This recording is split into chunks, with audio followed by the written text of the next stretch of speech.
दशरथ नंदन जनक किशोरी, युगल छवि को सदा निहारूं, युगल छवि को सदा निहारूं।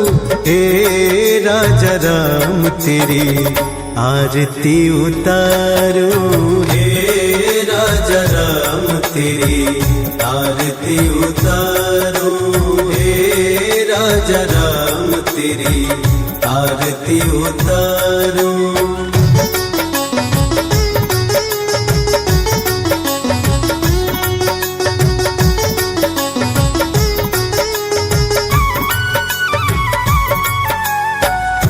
वाम भाग शोभित जग